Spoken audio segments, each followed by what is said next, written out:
Guayaquil, la pieuvre, la mégapole de l'Équateur. Des buildings en façade pour 4 millions d'individus dont les 2/3 vivent en dessous du seuil de pauvreté. Avec en prime un record, celui de la délinquance et du crime. En moyenne par semaine, 130 victimes, dont 60 assassinés.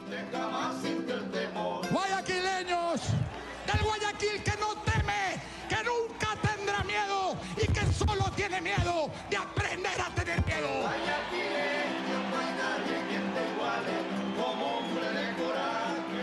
On sait très bien ce qui se passe aujourd'hui dans les migrations vers les villes. Quand il n'y a pas de perspective, quand le paysan il ne sait pas où il va et qui vit dans des conditions misérables, hein, et qu'il n'a aucun espoir non plus de voir la sortie du tunnel, les enfants, eux, ils disent « Attendez, moi je ne veux pas faire ça, hein. Je ne veux pas être comme mon père et ma mère. Hein. » Ils se tuent au boulot. Hein, pourquoi? Allez, moi je vais aller à l'Eldorado, en pensant que c'est l'Eldorado, bien évidemment, le miracle, la ville. En réalité, les favelas, les bidonvilles, qui chaque jour grignotent un peu plus la périphérie de Guayaquil.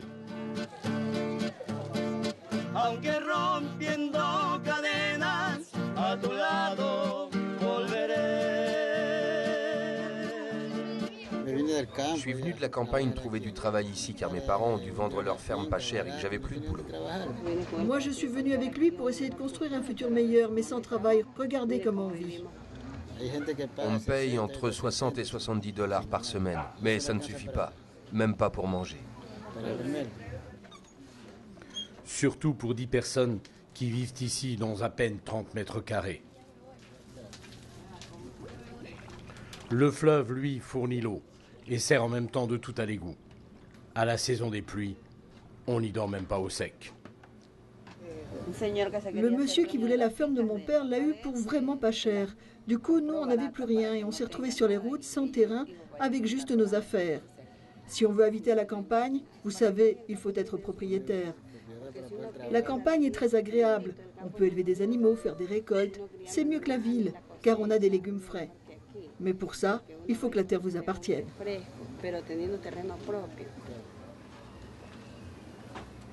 Comme des milliers d'Équatoriens, José et Victoria ne retourneront sans doute jamais dans cette campagne qu'ils regrettent aujourd'hui. Leurs enfants, peut-être, à moins qu'à l'image de tant d'autres ici, ils ne sombrent dans la vraie délinquance.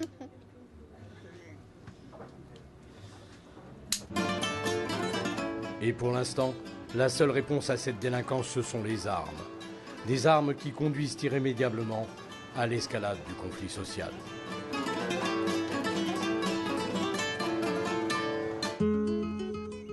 Mais au pied de la Sierra, sous son immuable manteau de nuages où la température ne descend jamais en dessous des 28 degrés, l'Équateur cache une autre arme. Une arme pacifique cette fois et qui pourrait bien s'avérer redoutablement efficace. Déjà, lorsque j'étais à l'école primaire, je me disais « Un jour, j'aurai ma ferme à moi ». J'y suis arrivé, grâce à Dieu, parce que la terre est une bénédiction de Dieu pour celui qui y travaille. Maintenant, je produis du cacao fin en arôme, de celui qui est l'orgueil de notre pays, l'Équateur, celui qu'on appelle dans le monde entier la pepa de oro. La pepa de oro, c'est elle. La grosse pépite d'or, en réalité la cabosse orangée du cacao d'Équateur, appelé cacao national. Et voilà Bienvenida. Pour elle, la pepa de oro, c'est sa planche de salut. Grâce au cacao d'Équateur, elle a pu conserver le domaine de ses parents, une ferme et des terres qu'elle dirige aujourd'hui de main de maître. Un domaine qu'elle compte bien transmettre à sa descendance.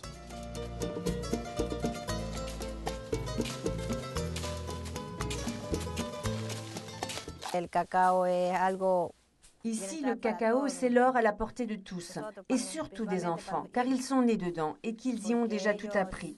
Pour nous, c'est notre tremplin. Et ouais, le cacao, c'est notre espoir à tous. Nous, mon mari et moi, on a planté du cacao et encore du cacao, car on a décidé de tout investir là-dedans. Maintenant qu'on peut travailler, on le fait. Et quand on ne pourra plus, on aura alors de quoi vivre.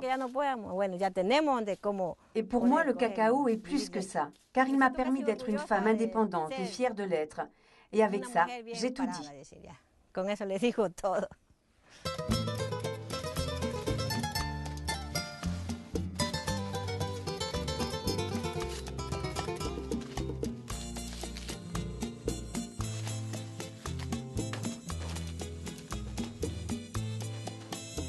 C'est clair, c'est pérenniser l'activité, faire que les enfants derrière ont l'envie de prendre la suite quand les parents doivent s'arrêter de travailler, que les enfants puissent continuer. Et je crois que ça c'est primordial, c'est l'élément primordial. Faire que tout individu a le droit de rester et de vivre dans l'environnement qu'il a choisi.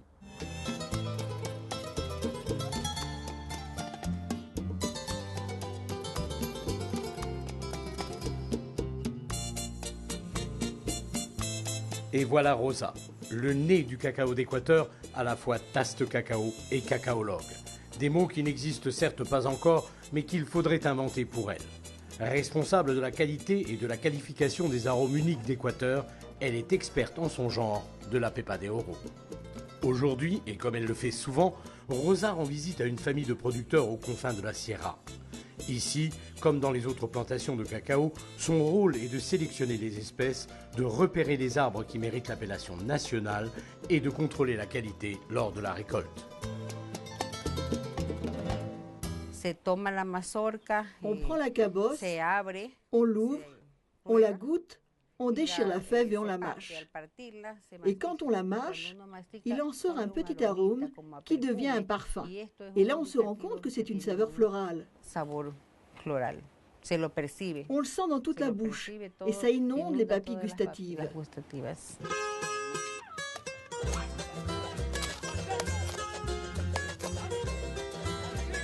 Une senteur très particulière qui se dégage déjà à l'ouverture des cabosses. Mais ça, c'est le parfum du mucilage, l'enveloppe blanche et sucrée qui recouvre les fèves de cacao.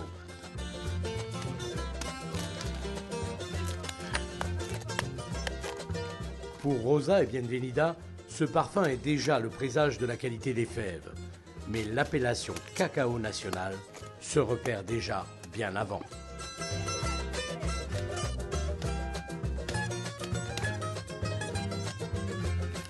Quand on se rend sur une exploitation, on la parcourt en entier pour sélectionner les arbres.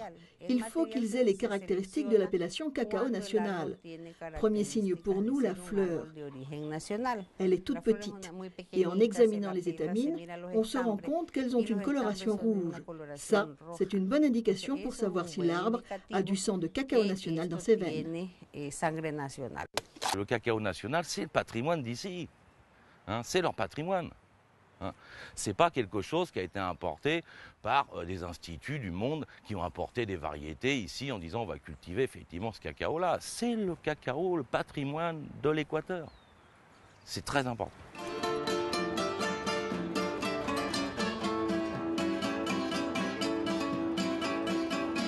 Un cacao unique pour ses arômes floraux et sa qualité et qui a fait la fortune des grands propriétaires à l'époque coloniale.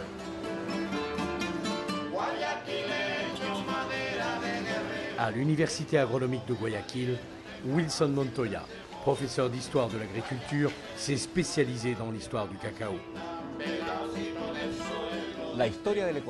L'histoire de l'Équateur, c'est l'histoire du cacao, parce que cela vient de l'époque coloniale, où le cacao est devenu un véritable patrimoine pour ce pays, et où le pays dépendait alors totalement de sa production. À cette époque, 60% des exportations provenaient du cacao. Mais lors de la Première Guerre mondiale, la fermeture des voies de transport obligea notre pays à l'abandon quasi total de la production. C'est ainsi que les plantations furent abandonnées. C'est ce qu'on appelle en Équateur la crise du cacao. Une crise du cacao marquée par l'arrivée de maladies. La production de cacao national est remplacée par des variétés de moins bonne qualité. L'année 1996 voit l'arrivée d'un projet destiné à la reprise de la production et à l'amélioration de la qualité du cacao en Équateur. Et voici l'homme qui a eu la responsabilité de mettre en place ce projet de revalorisation du cacao national. Il s'appelle Gilles Roche. Quand je suis arrivé ici, l'Union européenne avait décidé de développer un programme sur le cacao. J'avais déjà quand même une certaine expérience en direction de projets de développement, en particulier sur le cacao. Comment aider les producteurs à valoriser leur production.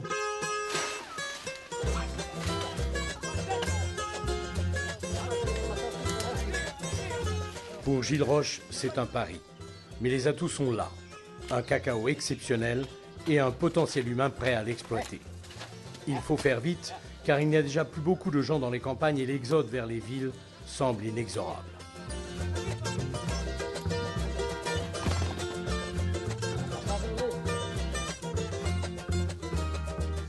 Gilles Roche parvient cependant à convaincre les producteurs de redynamiser la production et aussi de mettre en place une nouvelle filière. C'est le début du processus de commercialisation associative et en l'an 2000 se crée la première entreprise de production et d'exportation du cacao aromatique d'Équateur. Elle s'appelle Unocacé. Véritable interface dans la filière de production du cacao, Unocacé a pris ses lettres de noblesse avec Caoca. Et surtout avec l'homme qui est à la tête de cette PME française, André Debert, un passionné du commerce biologique équitable et durable, mais à sa façon. Je pense que nous avons engagé la troisième révolution du capitalisme, puisqu'il n'a plus rien en face de toute façon, donc il est obligé de faire une révolution sur lui-même. Et celle-ci sera la révolution des termes de l'échange. Les rééquilibrages des termes de l'échange entre ceux qui produisent les matières premières et ceux qui les transforment et les consomment. Car la globalisation, ce qu'on appelle chez nous en France la mondialisation, ne peut pas se poursuivre sans de toute façon qu'il y ait un rééquilibrage des termes de l'échange. Et pour ces producteurs qui viennent livrer leur cacao à la coopérative, cela change tout. Car en arrivant, André Debert a commencé par fixer le prix du cacao, au tarif le plus haut, bien au-dessus des meilleurs cours. Avant, le prix du cacao variait non seulement en fonction de la qualité des récoltes, mais aussi de la bourse. Aujourd'hui, les fèves de cacao sont devenues une valeur sûre et une garantie pour le producteur qui touche son argent à la livraison et au meilleur prix du marché. En contrepartie, Caoca demande aux producteurs le respect absolu de la culture biologique et de centraliser une partie de leur travail dans les associations. Les producteurs, membres des associations de producteurs, des coopératives, livraient leur cacao qu'ils avaient eux-mêmes fermenté et séché. Donc ils livraient le cacao, ce qu'on appelle le cacao marchand.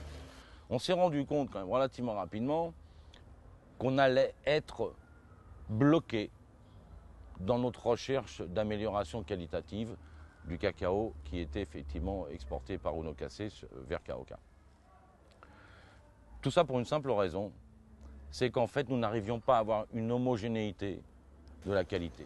Et là je me suis rendu compte qu'on n'a pas d'autre choix, il faut changer de méthode et engager la deuxième phase du plan, c'est de mettre en place des véritables unités de fermentation et de séchage dans les associations de producteurs. Des investissements qui ont coûté très cher, mais qui en partie ont été rendus possibles grâce au groupe CEMOA, dont Caoca fait partie. Voilà Patrick Poirier, PDG du groupe. Il est en Équateur pour la première fois et semble réellement impressionné par le travail qui a été réalisé sur place. Comme ici à El Rosario, où André Debert et Patrick Poirier inaugurent ensemble de nouvelles installations de l'association pour la fermentation et le séchage du cacao. Chaque fois qu'on augmente le nombre de producteurs au niveau de l'association, enfin du centre, on est obligé d'intégrer la logique de soutien aux investissements qui sont à faire, autrement ils ne peuvent pas produire. Ce qui reste à faire ici, c'est un magasin, un entrepôt, et puis le petit stockage en attendant que le camion passe récupérer le cacao sec. Patrick Poirier est conscient du chemin parcouru. Le travail qui est fait est considérable. Il faut un cacao qui est exceptionnel. On a mis en place pour faire des systèmes pour faire un chocolat donc exceptionnel aussi avec ce cacao exceptionnel. C'est un rapport gagnant-gagnant. Caoca, en tant que société pilote du groupe CEMOA, pour tout ce qui est cacao bio et cacao aromatique, gère toute la filière jusqu'au bout. Et c'est à Tingebray, en France, dans le pays normand, que sont fabriquées actuellement 7 millions de tablettes de chocolat bioéquitable par an à partir du chocolat d'Équateur.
Notre logique, c'est de permettre que le produit final au consommateur soit accessible à tout le monde.